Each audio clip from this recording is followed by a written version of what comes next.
Thank you very much.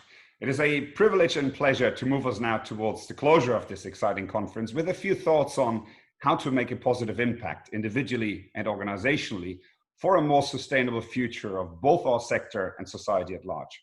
And I believe this is important. Whilst this so-called fourth industrial revolution is literally taking the world by its ears, our organizations have collectively produced numerous outcomes that nobody really wanted. Burnout, loneliness, inequality and hunger, and ecological collapse. And by some estimates, more than $7 trillion are wasted every single year globally due to employee disengagement. So maybe let us huddle together virtually to reflect on three simple questions. Why are we really here? How can we achieve our purpose? And who do we, each of us individually, need to become in order to make it work?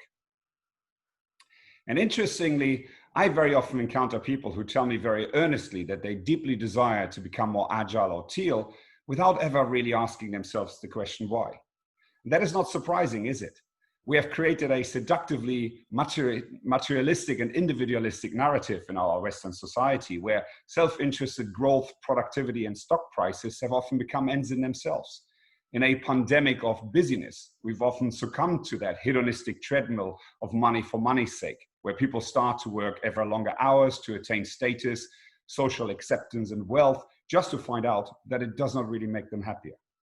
And in creating ever greater riches, arguably for far too few, we've often ignored ecologic externalities, just to discover that our mother planet is at the brink of bankruptcy and the collapse of global climate will threaten the livelihoods of millions.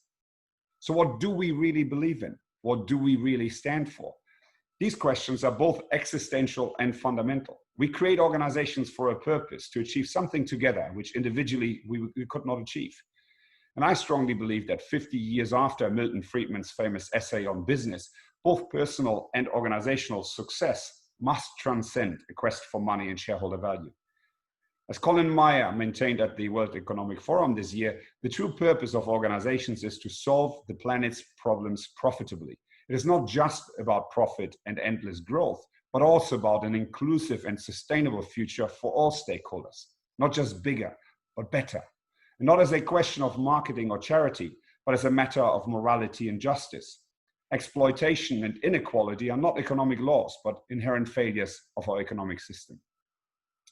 So I believe we must evolve societal and organizational success measures beyond GDP and profit before tax.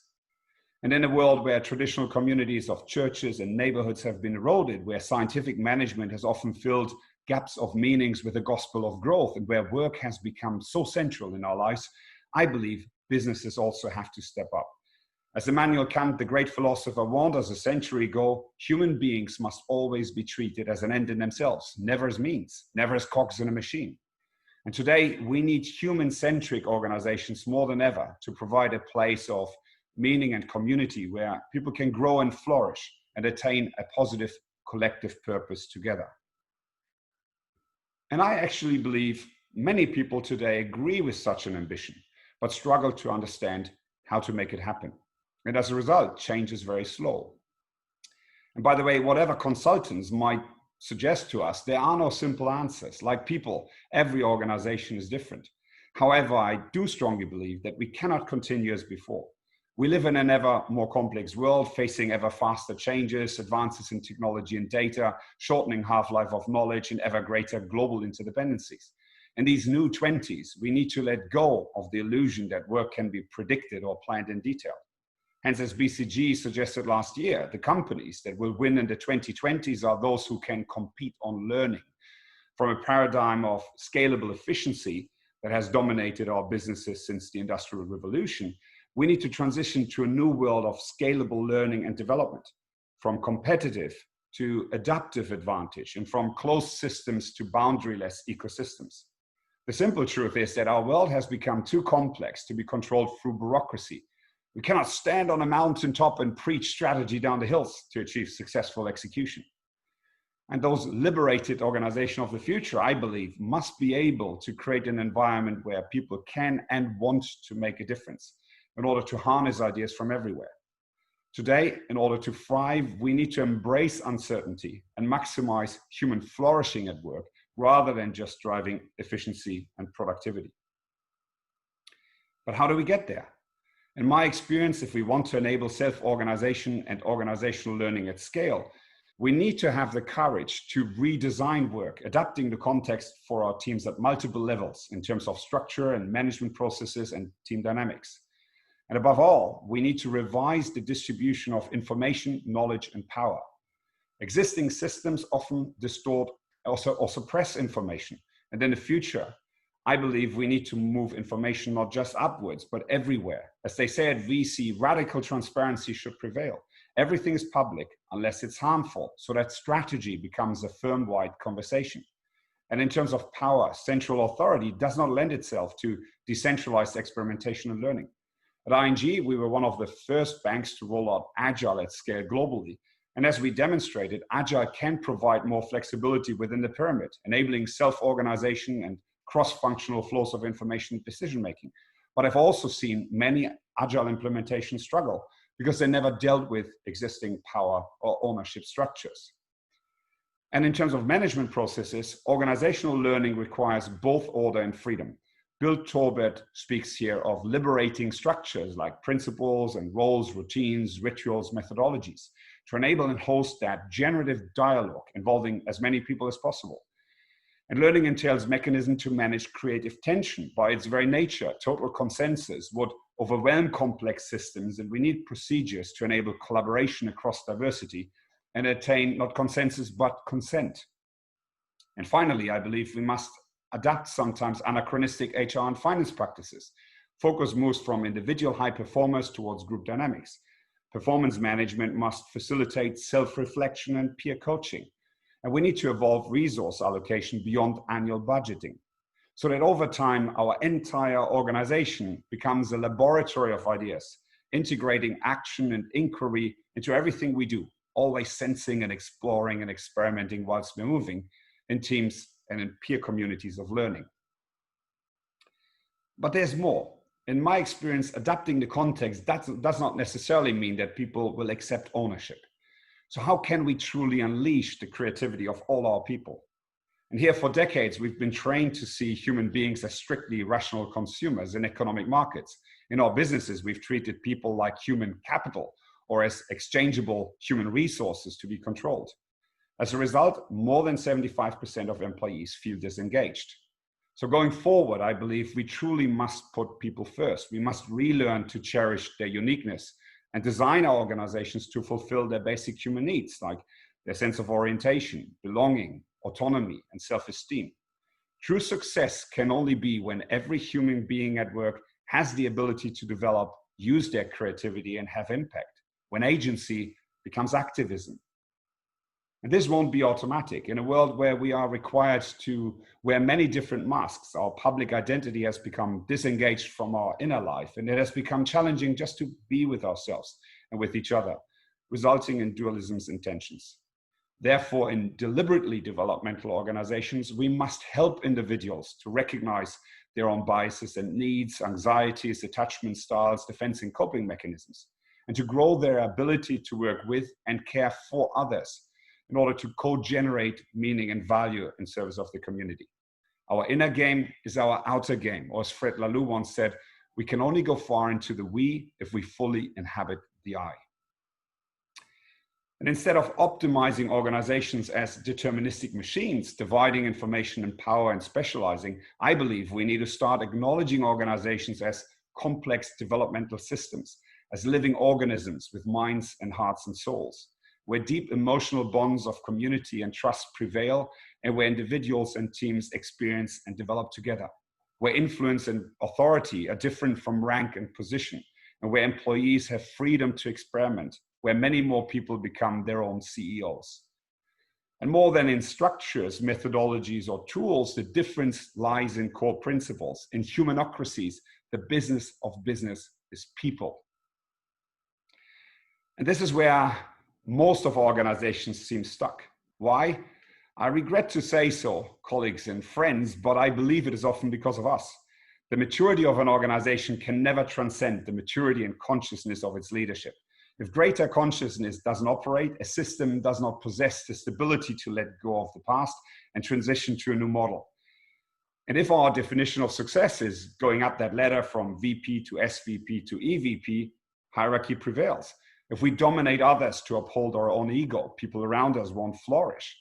And if we seek to control an uncertain environment with ever more rigidity, self-organization will perish. And finally, if we try to shrink the complexity of the world to our own cognitive limits, we will fail. In a world of self-organization, there is no place anymore for patriarchal commanders-in-chief who rule by positional power and dominance. Agile leaders focus on the why, not the how. And decisions are always taken at the lowest possible level, close to the customer. Rather than telling people what to do, leaders today need to become experts in building and sensing and caring for and influencing organizational systems, in coaching individuals and teams, and in enabling co-creation and emergence of shared purpose. In such a new world, we need chief communicators who earn the respect of their people by making personal sacrifices to serve the collective good, and chief connectors who can create a cultural force field of energy, placing their needles like acupuncturists to facilitate the energy flows in an organizational body, fostering psychological safety and trust, reinforcing transparency and embracing failure, role modeling gratitude, compassion, and kindness. And such a new transpersonal leadership paradigm is more than just EQ. It integrates intellectual, emotional, and spiritual intelligence. Servant leaders lead beyond the ego, allowing time for awareness and reflection rather than jumping into action, letting go to become vulnerable imperfectionists, and holding the space for others to attain self-mastery and learning. And for traditional leaders who have risen the corporate chain by being in control, this is a difficult challenge. What brought us here won't bring us there. But so how can we transcend? What is that breakthrough? Like most of you, I've spent most of my career trying to become a good leader. Yet, nevertheless, for a long time, being right was probably often more important than to accept uncertainty and to deeply listen and learn. And I still don't have all the answers. But in my personal experience, progression requires vertical development, facing our own shadows and emotions, letting go of restrictive mental models, hearing our soul knocking at the ego's door. Responsible leaders, says Manfred Kitz-Sevries, are not only born, but twice born through painful individuation, where every victory of the self feels like a defeat for the ego, until we can compassionately see all the facets of an interconnected whole. And above all, I believe we need to take time to reflect and tap into what really matters to us, feeling how everything is profoundly connected, loving ourselves and others for mutual growth, serving all life beyond the confines of our own ego. And accessing that essence of who we are and what we stand for allows us to let go of fears and the desire to control. And I can assure you, once you fully commit yourself to serve a greater purpose, magically, synchronously, the world around you changes too.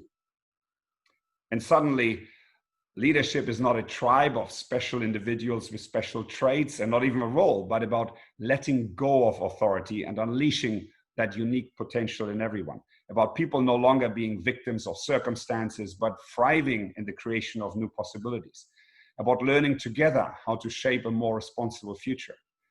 And ultimately, leadership is a distributed and regenerative capability, an ecocentric flow of energy, what we collectively are able to bring to life, not by top-down transformation or big bang organizational restructuring, but evolutionary through networks of teams and continual co-creation everywhere.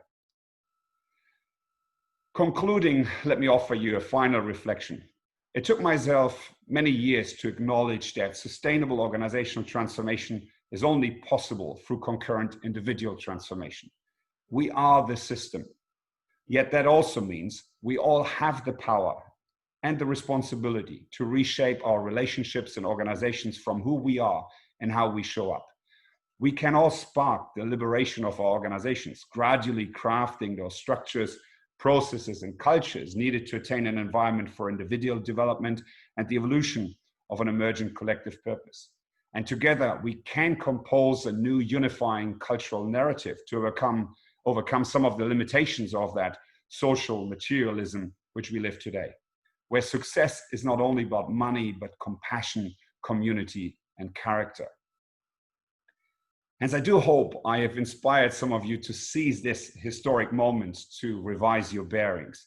Today is a time when we have to occupy the front rows of our lives and make choices.